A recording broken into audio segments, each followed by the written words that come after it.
This is a video that I didn't think I would be making in a million years, but there is so much going on in the news at the moment. I think it's time that we actually spoke about it on this channel and kind of took a little bit of time to look at what has happened in the past that has got us to where we are and what could happen in the future. Okay, so as you might have been able to guess by the title of this video, it is to do with the Ukraine and Russia and that whole kind of thing at the moment. Now, my friends know that I watch the news a lot. I try to keep informed on these sorts of things, and I've been getting inundated with questions recently going like, what the hell is going on? And the truth of the matter is, this actually took me by surprise. I know it probably shouldn't have done, but it kind of did. So what has happened to get us to where we are then? Not a million years ago, a lot of people in the Ukraine started to disagree with the way that the government was running the country. They disagreed with, as far as I understand it to be, it was something to do with the connection of Russia or Europe. And the people that have started on the uprisings have basically said, we don't want anything to do with Russia, we want to go with Europe. And then there's people on the eastern side of the country that are more, we want Russia involved and not so much Europe. And this whole kind of conflict has kicked off in the country about that. And as we saw with, I can't remember the name of the square, but there was a square that basically just got overtaken by people. There was a lot of lives lost in that that didn't actually have to be lost, and it was the start of like quite a big kickoff.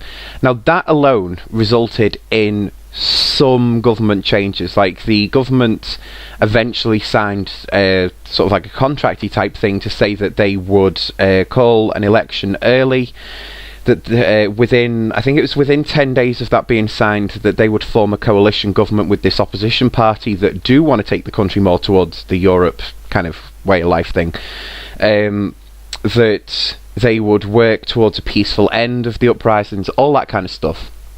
Now that to me is kind of, it's a step in the right direction, but if I was one of the people on the ground that wanted the government out and just going, you know what, you're not right for this country, get out of power. If that was my kind of mental attitude towards all of this, I wouldn't be happy with that either. So it wasn't long after that it all kind of started kicking off again, and literally within overnight kind of time work on this, because I think I took like a day off watching the news because I was just a bit like, this is kind of getting to be the same old now. The next time I watched the news, there is Russia bringing in their army, and today has seen that Russia is blocking off some of the ports of the country. The very latest on this, as I'm actually recording this, is that Russia has reported that they've tested missile fire. If I remember rightly, it was yesterday that the kind of two heads of army or something, them two kind of met. The Ukraine army, while walking towards the Russian army, was unarmed, and the Russian army has still opened fire on them. Kind of like the thing where they shoot into the sky and it's meant to be a threat. But they've done that, and how delightful of them too, really. But then the guns obviously got faced towards the men in the army, and yeah, there was no one actually shot. There was a bit of shouting about stuff and all that kind of thing, but Russia does kind of seem to be on the, well, I hate to say it, but on the warpath here. So, as it currently stands, what is happening? And literally, minute by minute, there is updates on this news story. So I can't actually say what is happening at the moment, because you could be watching this in 10 minutes and it's a whole different kettle of fish that has opened up. The best way for you to have a look at it is to have a look on your national news website, wherever you are in the world. Just have a look at a media outlet. I'm quite sure you'll be able to find out information. Certainly Twitter is quite reliable for information on this. There's certainly a lot coming out of the countries from the people about this, but if you can find a reliable source of news, then just go with what they're putting out at the moment, and obviously check Google and all that kind of stuff. Like I said, there is literally stuff happening every minute, so it is always worth just having a little Google just to see if that is the latest thing that you've read. So what can happen in the future? What is looking likely to happen. Now, one of the people that I've been talking to is on the reserve for the UK Army, as far as I know. So obviously, if a war does kick off, it is possible his phone could ring and it's a case of, we'll see you later kind of thing. So he's very keen to want to know what the fuck's going to happen with this. And the truth of the matter is, yes, this could actually go to war. If it does go to war, yes, the UK, America, and probably a few other places could well get involved in all of this. From my understanding of it, if the UK and America was to get involved, it would be at the defence of the Ukraine, in sort of like fighting off Russia.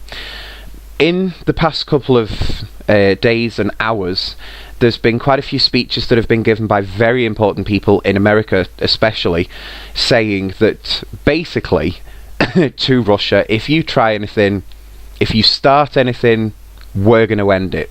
So don't fuck with us, kind of thing. Not those exact words. I mean, I think this is probably why I'm not actually that involved in politics, but I think if it was me left to do it, I would just be like, I'm sorry, Russia.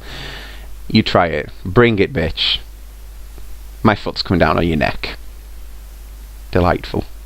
With Russia getting kind of into position in every way that they can with their army and marines and all that kind of stuff, it does look like Russia is kind of set on, this is the path that we are taking, this is the war path, and let's fucking skip down it, Dorothy, because we're going.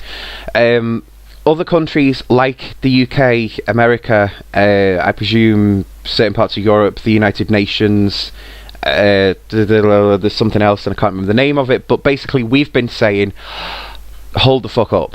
Like, have you tried every political thing that you can do first? Like, seriously, make sure war is a last resort, and even then, don't fucking do it. We are trying, as I speak of the United Kingdom here, but we really are trying to avoid war at all costs here, because if it goes to war, there is innocent lives lost that don't need to be lost, and I think that's the main focus of it all. You know, eventually the government is going to get changed in the Ukraine. Whether it happens in a couple of months, whether it happens tomorrow, the government will get changed, because it will eventually come down to the voters who will have to decide. So there's two ways of going about it, really. There's Russia's way, where we lose fucking possibly thousands of lives and a whole war happens and all that kind of crap. Or we can simply go, okay, they've signed this agreement, they will do it in a couple of months, and let's stick to that. That's the way that we can do it. So I don't really know what to say as to what's going to happen in the future of this.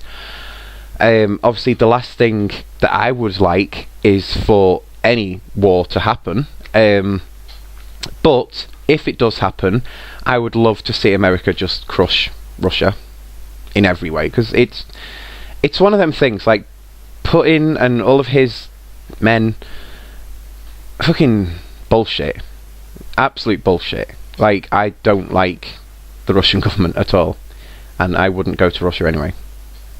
Maybe if they change it, I don't know. But anyway, enough ramblings from me. How are you?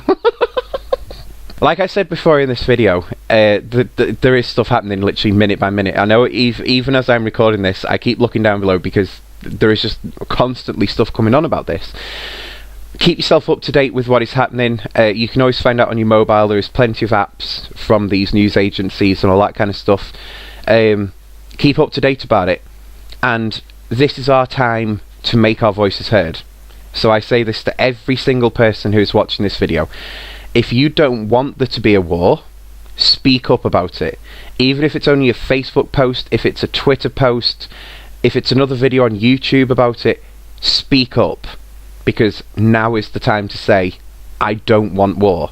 If enough people if enough of us speak up for it around the world, these people have got to listen to us. So there we go.